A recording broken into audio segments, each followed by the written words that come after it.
Greetings, everyone. This is Rock and Roll Spot Convention with a weekly comic book roundup. We've got ourselves a decently sized haul this week, so let's kick things off for now with X-Men #1. Officially starting Marvel's From the Ashes initiative for the X-Men. So, how did Fall of X end? Well, the AIs of Orcus betrayed the humans of Orcus, and Xavier betrayed mutant kind to request a comfortable cage for mutant kind.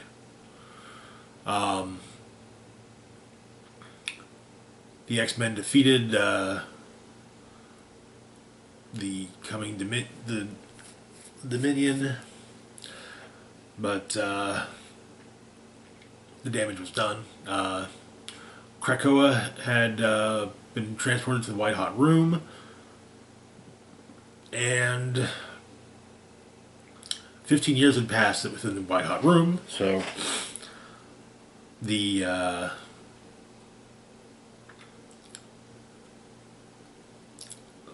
mutants who had remained on Krakoa returned briefly and just said, hey, yeah, we're going to do our own thing, but it'll be still in the White Hot Room.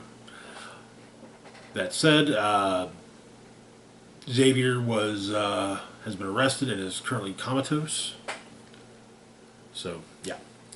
Alright, so the issue begins in the town of Merle, or outside the town of Merle, Alaska, at the X-Men's new base. The police chief has come to speak with Cyclops, but however, Beast informs her that as Scott is the commander of the X-Men, well, he had to take the team into the field, and they are performing a rescue mission.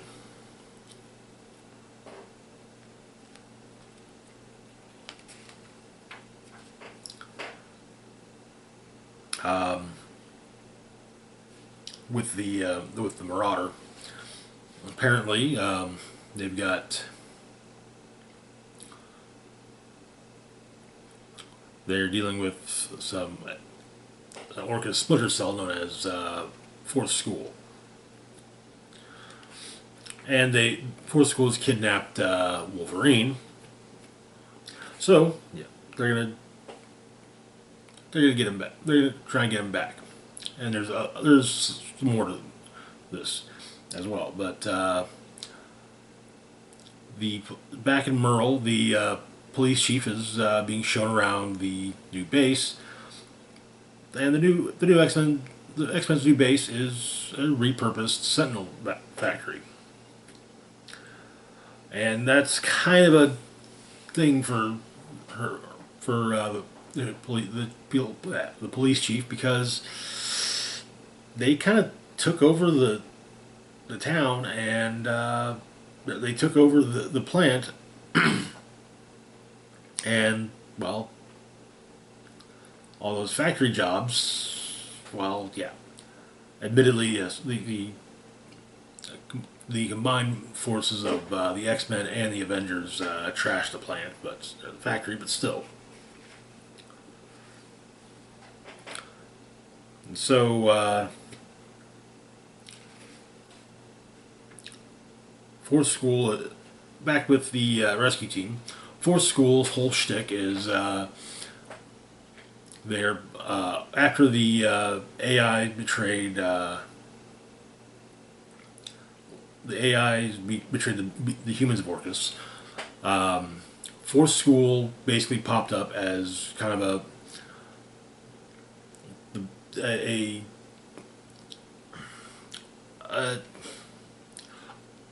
new take on the U-Men. Basically, they see that there are three species. First species is humans. Second species is mutants. And there's supposed to be a mystery third species. The third species, then they decided, okay, that's AI. And so Fourth School is harvesting mutant parts to make normal humans mutants. And there are, and Cerebro has detected 6 new mutant signatures.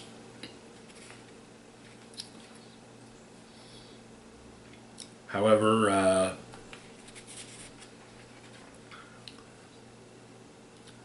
as Quentin Quire tries to find the 6 new mutants, it seems that there are the only mutants there are adults, and mutation triggers at puberty usually. It's some of the Orcus operatives who have had mutant parts grafted onto them. Back in Alaska, the police chief's tour is complete with the appearance of the X-Men's dragon, Magneto.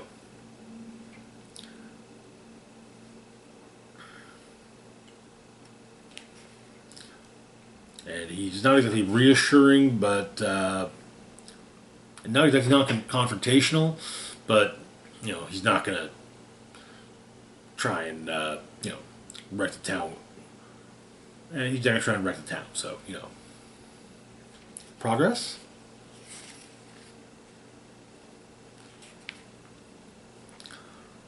But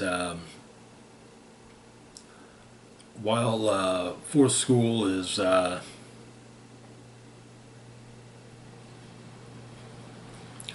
fighting the X-Men, suddenly they're teleported away.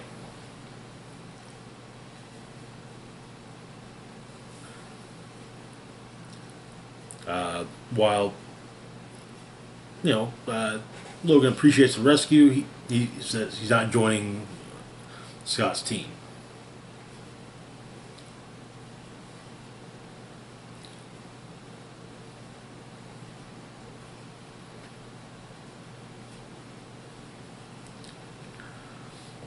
But Scott says that that they can't just give up.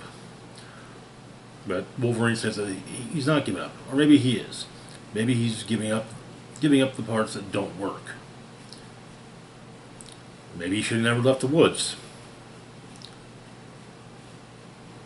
That life he understood, and he tells Cyclops not to come looking for him. But one of the arms of a frozen arm from a Fourth School student is given to Beast for study, and they discuss the mission, the meeting with the police chief, and Magneto is eagerly seems to be hoping that Quentin Quire will be very soon killed on a mission.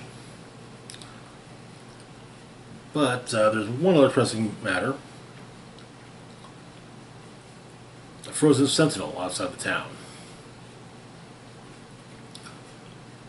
That seems like it appears that it was likely about to wreck the town, but frozen by presumably one of the X-Men. But Cyclops doesn't want to take it down just yet. He wants the town to be sure they don't forget what they owe the X-Men.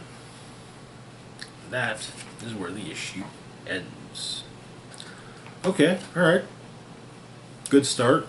My only remote issue would be the fact that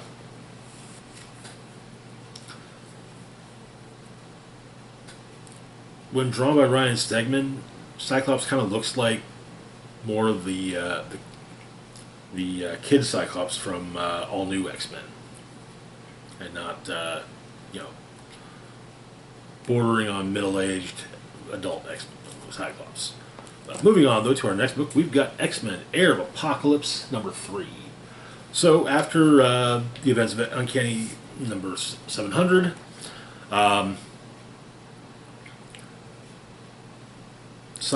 Colossus, or Apocalypse, had to deal with the fact that the mutants that were chose to remain on Krakoa basically felt that they didn't need him.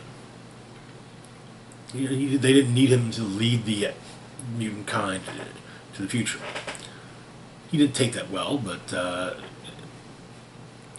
basically decided that he needed to name he needed an heir.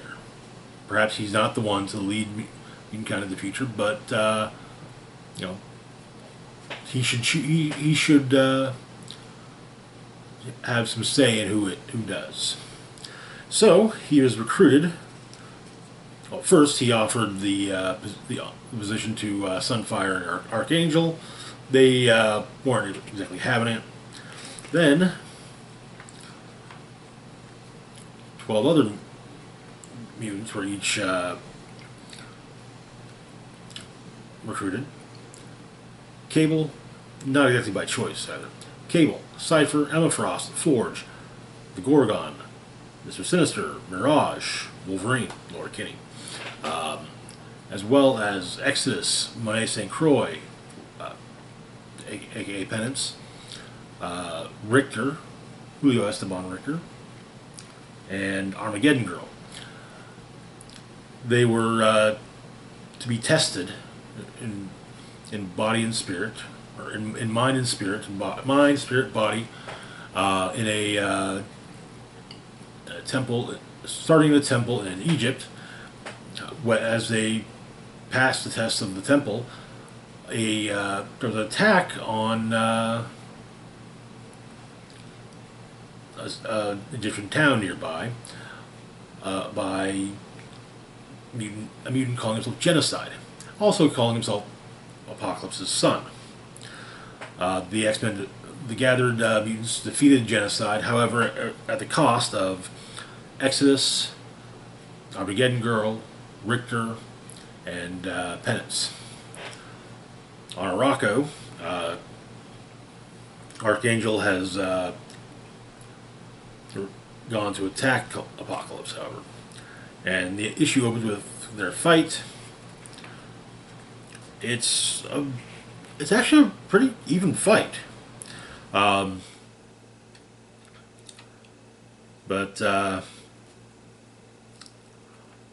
as the X-Men are surveying the wreckage, or the rubble of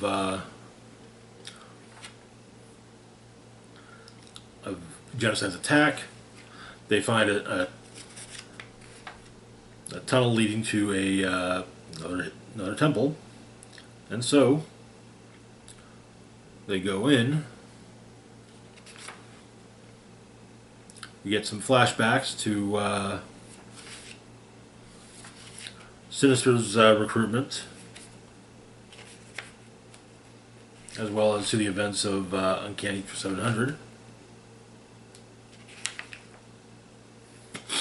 But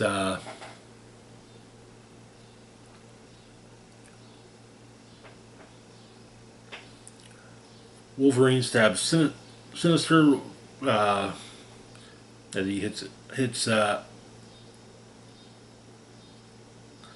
Gorgon with a control disc. Gorgon attacks the rest of the team, or the rest of the mutants.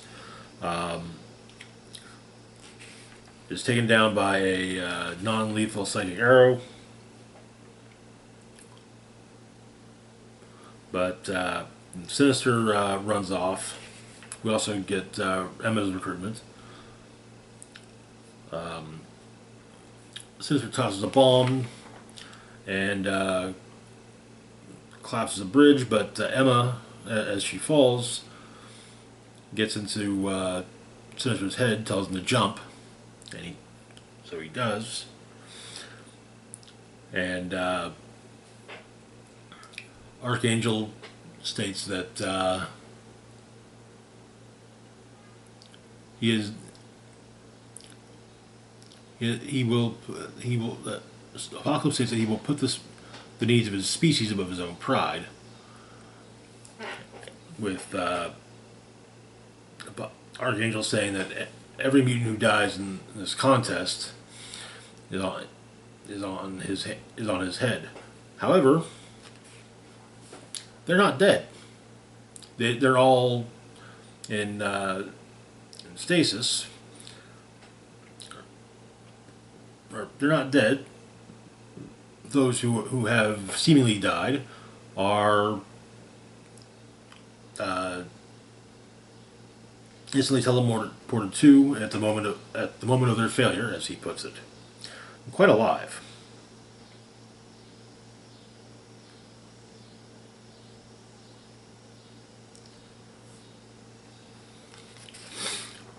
And so the only members left seem to be the only contestants left seem to be Cypher, Forge, Cable, and Mirage, who are facing animated statues of Apocalypse's first horseman.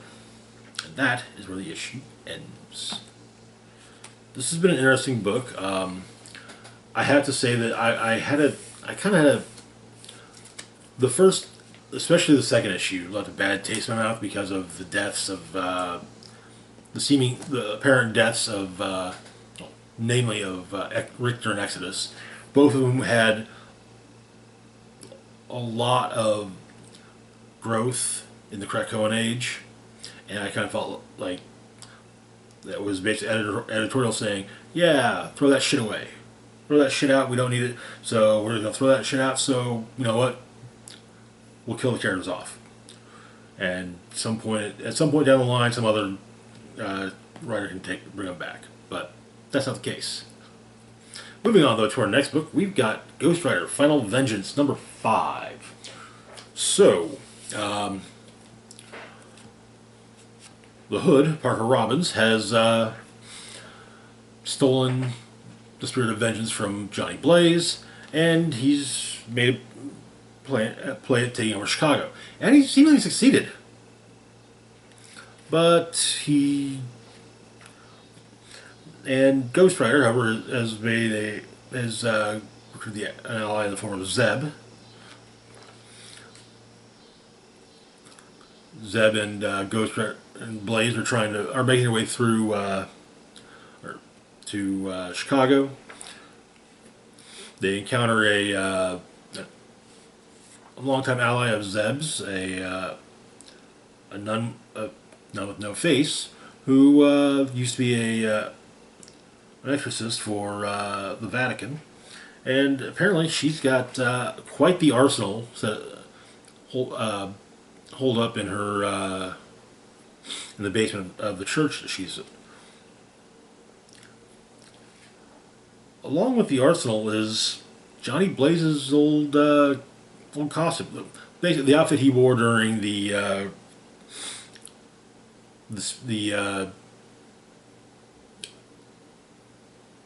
Blaze and Ghost Rider Spirits of Vengeance days. But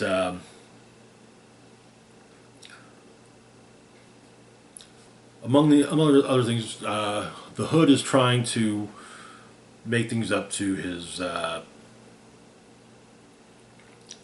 baby mama, and it seems it's working. But she kisses him, and apparently it tastes like burning. And when she kisses him, she hears screams, like thousands of screams.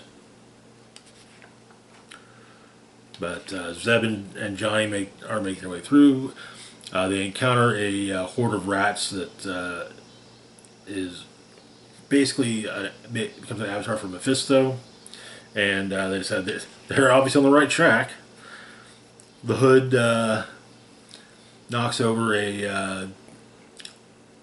tries to take over a drug lab, but the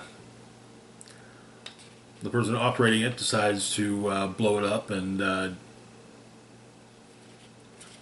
destroy the lab and kill himself, rather than let the Hood take over his business. The Hood gets back to his office, however, and it turns out that the vampires he recently betrayed have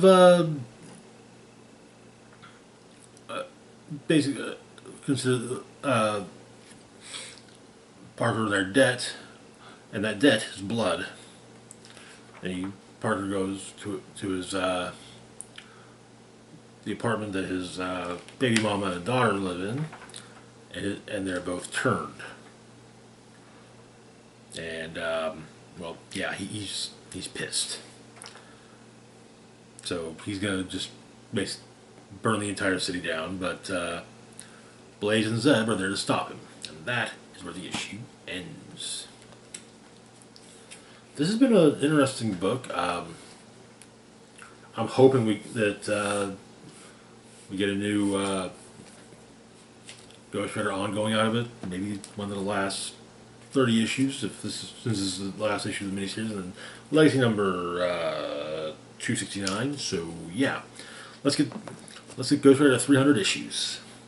Moving on though to our last book for the moment, we've got Ultimates number 2. So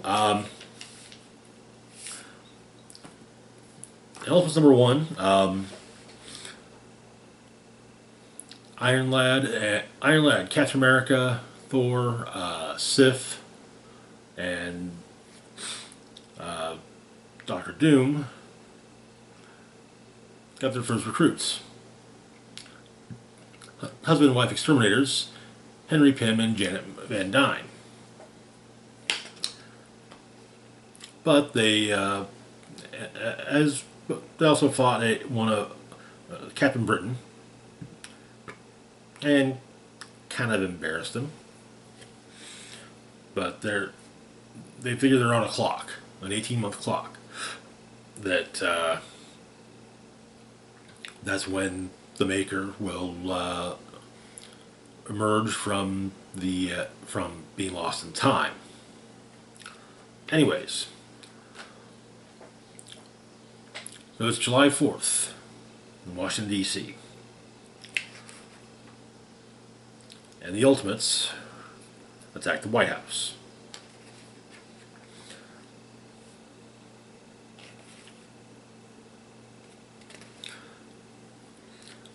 Before that, though, Steve Rogers has learned the history of Earth 1610. The dissolution of the United States,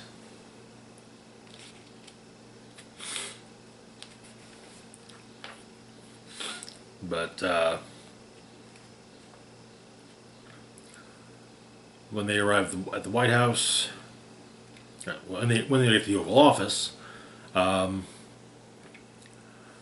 Lad and Captain America find a villain named Midas wearing Howard Stark's original Iron Man armor.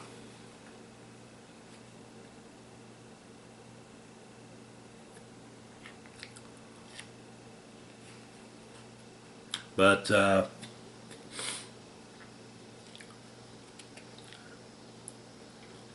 Cap and Iron Lad deal with Midas, exposing a bit of a weakness in Howard Stark's armor. It's made of gold. Gold's a soft metal. But also, they discover there's a power source. There's a woman held prisoner of the power source, basically. She's basically being stripped for parts. Be it the fabric of her clothes to make new clothing, her blood to make medicine, of course, the energy coursing through her to power the country. But Midas is defeated by the Ultimates, and the girl is freed. The girl's name is America. America Chavez. that is where the issue ends. I'm really digging the this new Ultimates line. Seriously, as much as the original Ultimate series was, Ultimates and Ultimates 2 were, peak. Yeah, this feels a bit more, a bit. I'm loath to say better, but kinda, yeah. Anyways, that's gonna do it for now. As always, feel free to like, share, and subscribe. Links to my Facebook, Twitter, Blue Sky, Instagram, Mastodon, Patreon, and PayPal can be found in the description box down below. This is Rock and Roll Spock signing off saying, live long and rock hard.